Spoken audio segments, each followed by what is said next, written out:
세계 최고의 리그라고 불리는 프리미어리그는 그 이름만큼이나 참 다사다난한 모습입니다.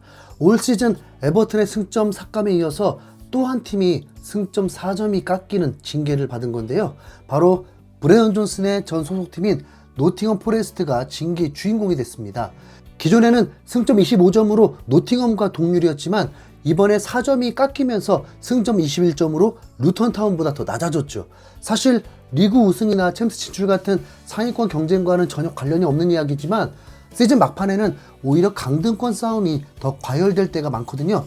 덕분에 토트넘의 다음 상대인 루턴타운은 지금 당장은 강등권에서 탈출한 17위가 됐습니다.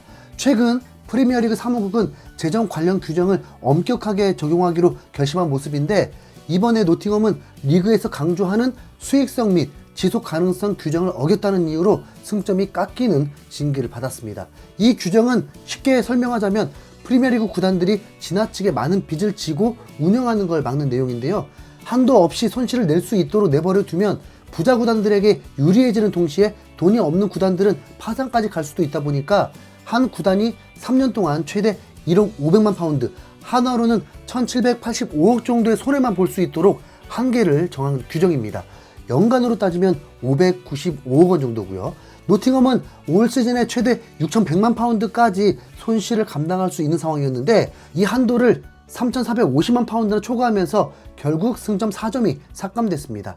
한화로는 586억 원 정도 되는 금액이라서 또 한편으로는 그렇게 많아 보이진 않는데, 에버튼과 비교해보면 느낌이 다릅니다. 처음에 10점이나 깎였다가 항소 이후에 6점 삭감으로 줄어든 에버튼의 경우에는 규정을 초과했던 금액이 1950만 파운드로 노팅엄보다 1500만 파운드나 적거든요. 그런데 오히려 징계 승점은 훨씬 많아서 분명 억울한 부분도 있을 듯 합니다. 사실 토트넘이나 손흥민과 별 관련이 없는 강등권 쪽 소식이라고 할 수 있지만, 이런 조사가 진행되는 와중에 존슨의 이적과 관련된 재미있는 사실이 밝혀져서 토트넘 커뮤니티에서 나름 화제가 됐는데요. 노팅엄이 존슨을 더 비싸게 팔려고 하다가 결국 손해를 봤다는 내용이었습니다. 노팅엄의 징계가 발표되면서 동시에 당시 이적 상황에 대한 문서들이 공개됐는데, 이 문서에 그 내용이 적혀 있었죠.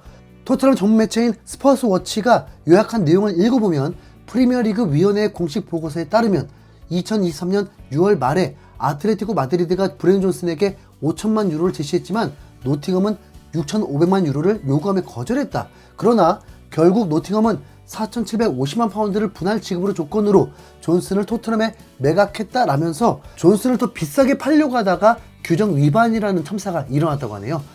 4,750만 파운드는 약 5,500만 유로 정도로 아틀레티코 마드리드의 제안과 큰 차이는 아닌데, 만약 이때 노팅엄이 존슨을 팔았다면 승점이 깎이지 않을 수도 있었던 상황입니다. 하지만 마치 레비 회장을 따라하는 듯 이적 결정을 최대한 미루다 보니까 존슨이 최종 매각된 날짜가 9월 1일이 되면서 재정 규정의 마감을 넘겼던 겁니다.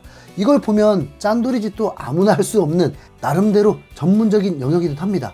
어쨌든 토트넘 이적 이후 리그 22경기 출전에 4득점 6도움으로 공격 포인트 10개를 찍은 존슨의 영입은 나름 성공적입니다.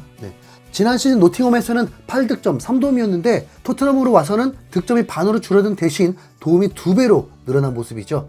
나이가 아직 만으로 22살인 만큼 더 발전할 부분이 많이 보이긴 하지만, 그래도 캡틴 손흥민과 꽤 좋은 호흡을 보여주면서 그동안 토트넘에 손흥민 말고는 없었던 빠른 스피드를 채워주고 있습니다. 같은 손 패밀리로 앞으로도 잘 해주면 좋겠네요. 한편 최근 영국의 기브인 스포츠에서는 2024년 현 시점에서 전 세계 축구 선수를 통틀어서 최고의 선수 15인을 선정했는데요. 지난 1년간 최고의 활약을 펼친 선수 15인을 그 이유와 함께 선정했습니다. 아무래도 이런 줄 세우기식 컨텐츠의 경우에 팬들의 논란을 불러오를 때가 많다 보니까 이 매체는 본격적인 순위를 발표하기 전에 선정 기준부터 공개하고 시작했는데, 그것부터 보고 가시죠. 조건 1번, 월드 클래스라고 인정받아야 한다. 현 시점에서 세계 최고의 선수 중 한 명으로 뽑히려면 가장 먼저 충족해야 할 조건이다. 조건 2번, 존경받는 인물이어야 한다. 최고 수준의 재능을 가진 동시에 다른 사람들의 존경을 받아야 한다. 조건 3번, 꾸준해야 한다. 장기간에 걸쳐 일관적으로 좋은 성적을 기록했어야 한다라면서 총 3가지 조건을 공개했는데, 그럭저럭 납득할 수 있는 내용인 것 같죠. 다시 말하면 이 명단에 뽑혔다는 것만으로도 이미 전 세계적으로 존경받는 월드클래스 선수고 꾸준히 활약했다는 걸 인정받는 겁니다.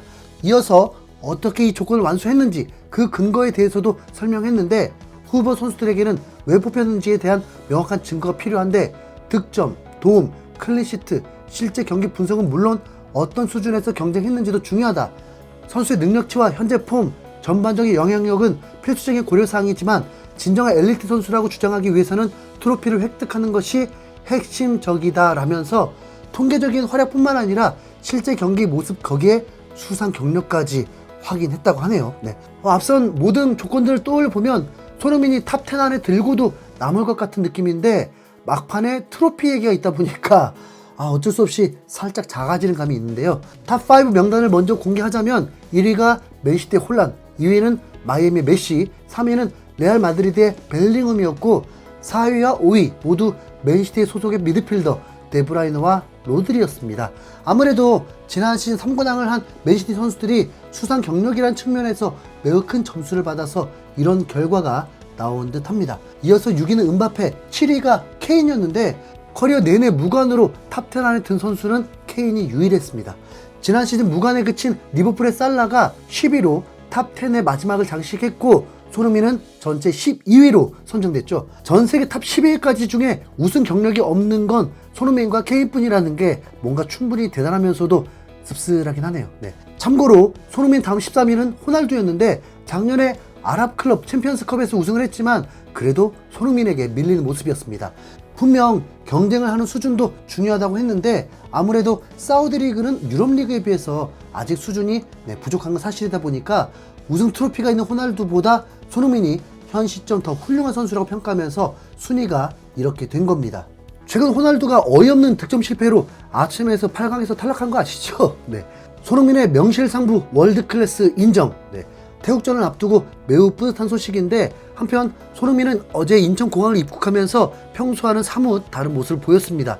영국에서는 스마일보이라고 불릴 만큼 밝은 미소가 매력적인 손흥민이 이번 입국 과정에서는 미소를 띠기보다는 다소 표정이 굳어 있었던 건데요. 최근 대표팀을 둘러싼 논란이 아직까지도 끊이지 않고 계속되고 있는 상황에서 많은 고민이 있는 것 같았죠. 대표팀 인식 감독을 맡은 황선홍 감독은 정면 돌파를 선언하듯 손흥민에게 계속 주장직을 맡기는 동시에 이강인도 대표팀에 합류시키는 강수를 뒀는데, 여전히 팬들 사이에서는 호불호가 갈리면서 진통이 계속되고 있습니다. 대표팀의 불화를 공개적으로 밝히면서 이 난리를 치게 만든 대한축구협회는 보이지 않고 대표팀의 주장인 손흥민에게 가장 많은 부담이 쏠리면서 마음고생을 할 수밖에 없었는데, 협회 고위직들은 어른다운 모습 하나 없이 무능력과 무책임함의 끝판왕을 보여주고 있죠. 황선홍은 역시 이런 분위기를 잘 아는지 최초 훈련도 15분밖에 공개를 하지 않았고 19일에 예정된 훈련도 비공개라고 밝혔습니다.